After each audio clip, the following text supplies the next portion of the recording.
کیا فارمولہ استعمال. یہ دو لفظوں پر غور کرنے کی ضرورت ہے. میرے پاس تو ٹائم نہیں میں اب اس کی تفصیل بیان کروں. بہرحال حضرت عمر رضی اللہ عنہ کے پاس شکایت آئی، اور شکایت یہ تھی کہ جس کو آپ نے شام کا بڑا بنا دیا، گورنر بنا دیا، یہ شامی کباب حضرت امیر معاویہ رضی اللہ عنہ کی ایجاد ہے. اللہ اکبر. شامی کباب بھی کھاتے ہو اور امیر شام کو بھی بھونکتے ہو. اللہ اکبر.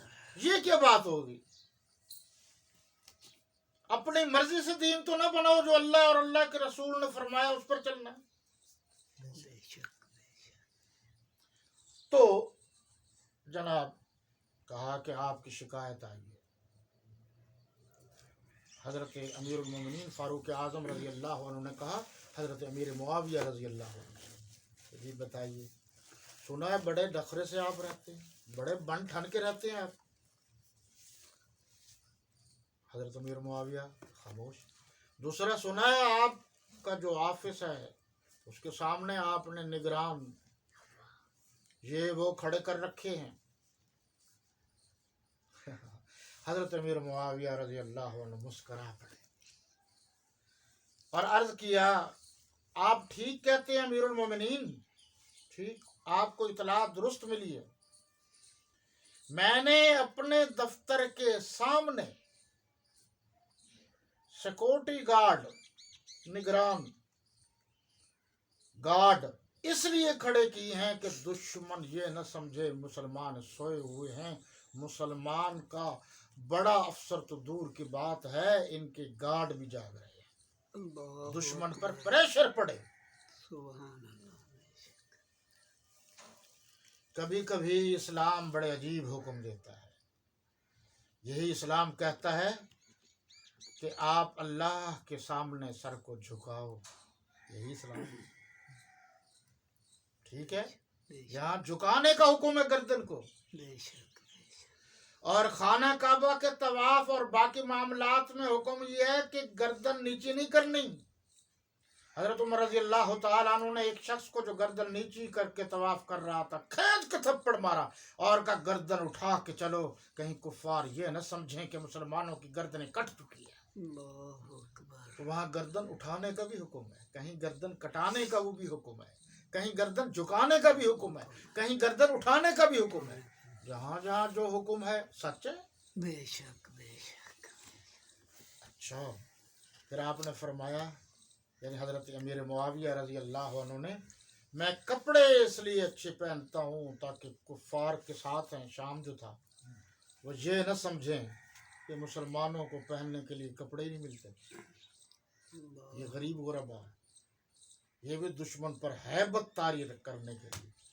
آج بھی ہمارے کچھ صوفی ہیں جو کہتے ہیں کپڑے بھی نہ پہنو، استری بھی نہ کرو. تو مولوی صاحب روٹی کھا لے تو کہتے دیکھو جی یہ تو چھولوں سے روٹی کھاتا تھا، گوشت سے کیوں کھا رہا ہے. سمجھتے تو ہے نہیں بیچارے.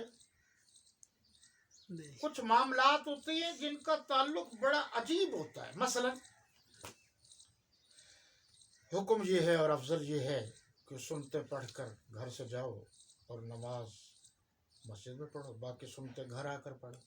یہ حکم ہے، افضل ہے، بہتر ہے. بے شک. لیکن جب لوگوں نے باقی نماز گھر آ کے پڑھنے چھوڑ دی تو پھر حکم یہ ہے کہ مولوی صاحب کو چاہیے ان سے کہو ساری نماز مکمل کر کے گھر جاؤ، کہیں ایسے نہ ہو کہ جاتے جاتے باقی نماز بھی رہ جائے.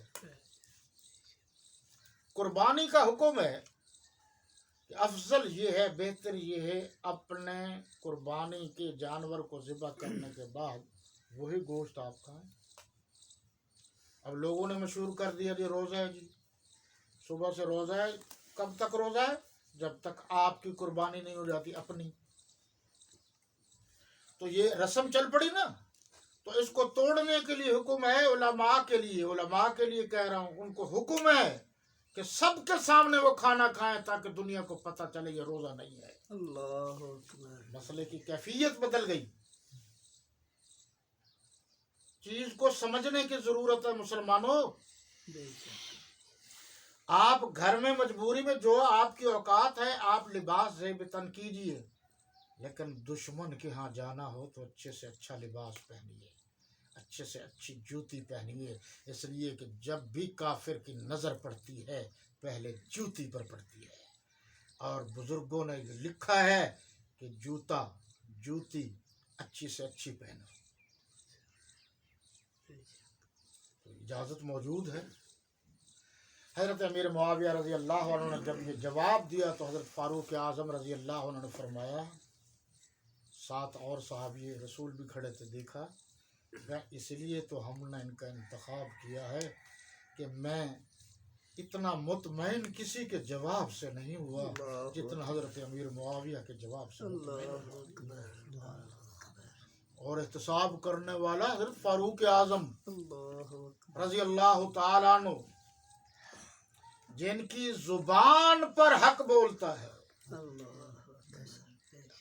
اور ایک جگہ پر حدیث شریف میں ہے، یہ الفاظ ہیں کہ جس راستے سے فاروق اعظم رضی اللہ عنہ آ رہے ہوں شیطان وہ راستہ ہی چھوڑ دیتا ہے۔ ان الشیطان یفر من ظل عمر، شیطان تو فاروق اعظم کے سائے سے بھی بھاگتا ہے۔ شیطان جہاں کا بھی ہو فاروق اعظم کے سائے سے بھاگتا ہے۔ ذکر فاروق اعظم کیا کرو شیطان بھاگ جائے گا۔ تو حضور صلی اللہ علیہ وسلم نے یہ فرمایا۔ اچھا بہرحال انہوں نے بحری بیڑے بنائے، کس نے؟ حضرت امیر معاویہ رضی اللہ عنہ نے۔ پھر آپ کے علم میں یہ بات ہوگی ایک نہیں کئی بنائے، فتوحات کا آغاز ہوا۔ پھر آپ اس پر بھی دیکھیے کہ حضرت امیر معاویہ رضی اللہ تعالیٰ عنہ کو جب شام کا گورنر بنایا گیا تو کسی نے آ کر ان سے پہلے گورنر سے کہا کہ دیکھو جی حضرت امیر معاویہ کو بنا دیا ہے، یہ ہو گیا وہ ہو گیا، آپ کو ہٹا دیا فلاں۔ تو انہوں نے بڑی عجیب بات کہی۔ یہاں تاریخ میں ایک اور بات بھی ہے کہ یہ کوئی اور گورنر تھا۔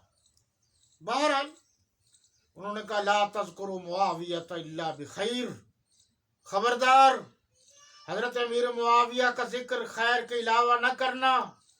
قال انی سمعت رسول اللہ صلی اللہ علیہ وسلم اللہم اجعلہ ہادیا مہدیا، کہ میں نے اللہ کے نبی صلی اللہ علیہ وسلم سے سنا ہے کہ یہ ہادی بھی ہیں مہدی بھی ہیں۔ تو حضور کے الفاظ میں تو مہدی حضرت امیر معاویہ ہیں، سبحان اللہ، بے شک ان کو امام مہدی کیوں نہیں مانا جاتا؟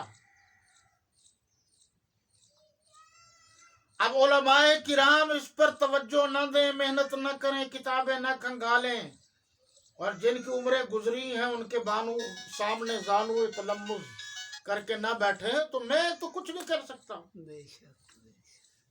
لیکن یہ سچ ہے کہ اسلام کا مدبر سیدنا امیر معاویہ ہے رضی اللہ عنہ۔ میرے بھائی میں نے بہت ساری باتیں کرنی ہیں، لیکن میں نے ذرا حوالے قرآن مجید کے دینے ہیں تاکہ آپ کے دماغ اور دل سے زنگ اتر جائے۔ سبحان اللہ، بے شک۔ جو جھوٹ اور فراڈ کر کے پراپگنڈا کر کے صحابہ کرام کے خلاف آپ کے ذہنوں میں یا ہمارے ذہنوں میں چیزیں بٹھا دی گئی ہیں۔ میرے بھائی آپ خود سوچ، بڑی آسانی سے کہہ دیا جاتا ہے جی حضرت علی کے سامنے فلاں صحابی کیوں ہوا ہے، فلاں کیوں ہوا ہے، فلاں کیوں ہوا ہے۔ بھائی حضرت علی رضی اللہ عنہ صحابی تھے نا، تو جو سامنے آئے وہ کون تھے؟ وہ بھی تو صحابی تھے۔ تو صحابی کے سامنے آ سکتا ہے نا، بات کر سکتا ہے نا، مشورہ دے سکتا ہے نا، کوئی بات کر بھی سکتا ہے۔ ہمارے لیے حکم ہے نا کہ ہم ان کے سامنے نہیں آ سکتے۔ بے شک۔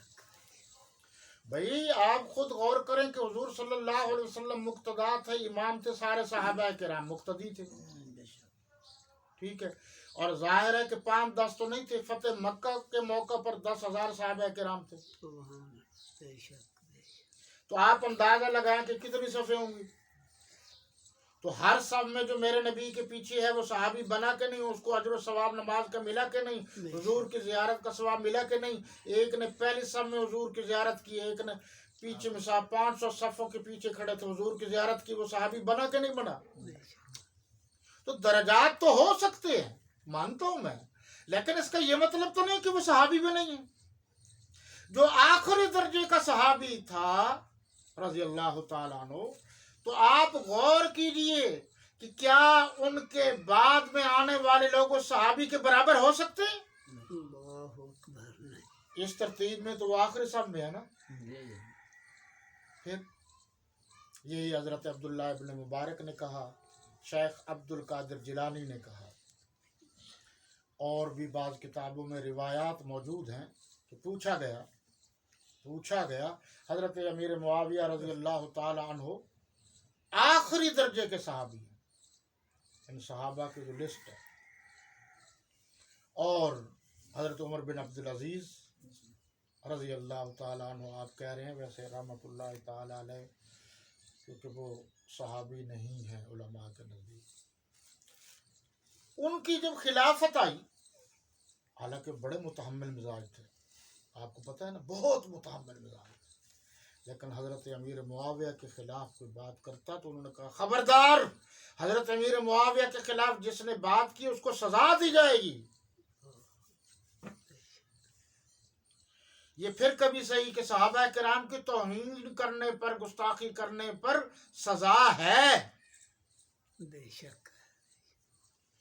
جو لوگ پڑھتے ہیں ان سے آپ پوچھئے، من سب نبی فاقتلوا برحق، انکار نہیں ہے. آگے ساتھ ہی تو لکھا ہے من سب اصحابی فجلد، جو نبیوں کو برا بلا کہے اسے قتل کر دیا جائے. لیکن اسلامی حکومت، اور جو صحابہ کو برا بھلا کہے اس کی چمڑی ادھیڑ دو. یہ پوری حدیث ہے. میں نے اگلا جو فقرہ بھی آپ کو بتا دیا، چیک کرو کہ یہ فقرہ ہے یا نہیں ہے جملہ. انہوں نے ظاہر تو نہیں کیا، لیکن کبھی کبھی ظاہر ہو گیا ہے ان کی زبان سے. جناب یہ حضرت امیر معاویہ رضی اللہ تعالیٰ عنہ کے بارے میں ایک اور حدیث بھی ہے، کنز العمال، یہ بھی حدیث کی کتاب ہے. اچھا مزے کی بات یہ ہے، سنیوں کو نہیں پتہ ہماری حدیث کی کتابیں کتنی ہیں، اور شیعوں کو بھی نہیں پتہ کہ ہماری کتابیں بڑی کتنی ہیں. سیاہ اربع یہ شیعوں کی کتابیں ہیں. کون سی؟ حدیث کی، شیعوں کی. سیاہ ستہ یہ سنیوں کی.